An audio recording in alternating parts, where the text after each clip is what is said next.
স্রোতকে এবার চরিত্রহীন বলে রীতিমতো অপমান করলো এবং স্রোতের চরিত্রের দিকে আঙুল তুললো সার্থক। এমন ধরে ভিডিওতে লাইক দিয়ে দেখতে থাকুন যে মুহূর্তে কিনা সার্থকের বাপি সার্থককে বকাঝকা করতে থাকে এবং বলতে থাকে যে সার্থক, তোর মনে হচ্ছে না যে মেয়েটাকে তুই আরও বেশি কষ্ট দিচ্ছিস, সেই দিনকে দিন মেয়েটার সঙ্গে এরকম নোংরা আচরণগুলো তুই কেন করছিস বলতো। অন্যদিকে বাপির কাছে ঝাড়ি খাওয়ার পর সার্থক আর এক মুহূর্ত চুপ করে না থেকে রীতিমতো ঘরে গিয়েই স্রোতের উপরে চোটপাট শুরু করে দেয় এবং বলতে থাকে যে কি স্রোতস্বিনী দেবী, আপনি আমার নামে বাপির কাছে নালিশ অলরেডি করেও ফেলেছেন, কিন্তু আমি ভুলটা কি বলেছি আমি তো সেটাই বুঝতে পারছি না। নিহাতে আমি বাপির মুখের উপরে কোনোরকম কোনো পাল্টা উত্তর দিতে পারিনি, কিন্তু তাই বলে আমি চুপ করে থাকবো সেটাও তুমি ভেবে নিলে কিন্তু কোনো মতেই চলবে না। তোমাকে আমাকে আজকে আনসার করতে হবে। তুমি কাকে আড়াল করার চেষ্টা করছো? কোন সেই পুরনো প্রেমিক তোমার, যে কিনা তোমার এতটা হঠাৎ করেই তোমার ভালোবাসার মানুষ হয়ে উঠলো, যা হঠাৎ করে তার প্রতি তোমার এতটা কেন দরদ উতলে পড়ছে? কই আমাকে যখন তুমি যে ভালোবাসার কথা বলেছো তখন তো একবারও তার কথাটা মেনশন করোনি।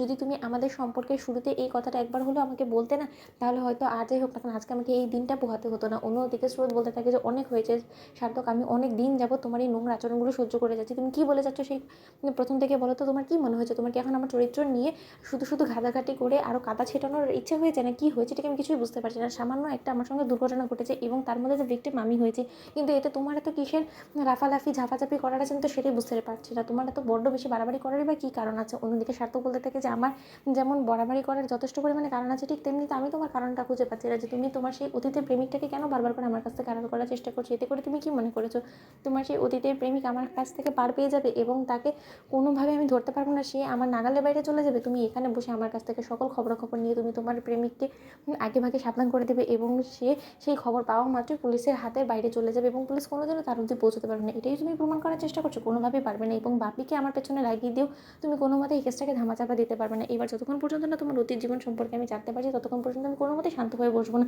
আমি খুব ভালো করেই বুঝতে পারছি যে তোমার অতীতের প্রেমটা এখন নতুন করে লাড়া দিয়েছে এবং সেই অতীতের প্রেমটাই তুমি এখন হাবুডুবু খাচ্ছ। তুমি কোনো মতে এখন আমাকে সহ্য করতে পারছো না, তার জন্য আমি তোমার চোখে শত্রু হয়ে উঠেছি। নয়তো বা কোনো স্বামীকে কি কোনো স্ত্রী এই অবস্থায় একবার হলেও এই প্রশ্নটা করতে পারে যে গুলি লেগেছে আমার, তাতে তোমার কি মানে যেখানে কিনা আমি তোমাকে ভালোবেসে আমার স্ত্রী হিসেবে গ্রহণ করে নিয়েছি, তাহলে সেই জায়গায় তোমার কোনো ক্ষতি হলে আমার কষ্ট লাগবে সেটাই তো স্বাভাবিক। নাকি তুমি মনে করছো যে তোমার সেই প্রেমিকের সবথেকে বেশি কষ্ট লাগছে তোমার এই অবস্থা দেখে? আমার তো কেন জানি না মনে হচ্ছে যে তুমি আমার কাছে বিয়ের পিড়িতে বসেছো পিতাই হয়তো বা সেই ক্ষোভের আগে সে সহ্য করতে না পেরে রীতিমতো তোমার দিকে এরকম করে গুলি ছুঁড়েছে। এছাড়া তো অন্য কোনো রিভেঞ্জ নেওয়ার কোনো প্রশ্নই ওঠে না, তাই না? নাকি এখন সে তোমাকে বারবার করে ফোন করে জ্বালাচ্ছে যে তুমি তার কাছে ফিরে যাও, তুমি যদি তার কাছে ফিরে না যাও তার জন্য হয়তো বা সে তোমাকে গুলি করেছে, এরকম কোনো কিছু যদি হয় তাহলে বলে দাও, আমি নির্দ্বিধায় তোমাকে ছেড়ে দিতে রাজি আছি। কারণ এরকম নষ্টা প্রজাতির নষ্টা চরিত্রের মেয়েকে আমি কোনো মতেই আমার ঘরে রাখতে চাই না এবং আমার স্ত্রী হিসেবে পরিচয় দিতে চাই না। আমার জাস্ট ঘেন্না হচ্ছে তোমাকে দেখে, জানো তো যে কাকে আমি ভালোবেসেছিলাম। তো বন্ধুরা, ভিডিওটি ভালো লাগলে লাইক শেয়ার করে সাবস্ক্রাইব করতে ভুলো না।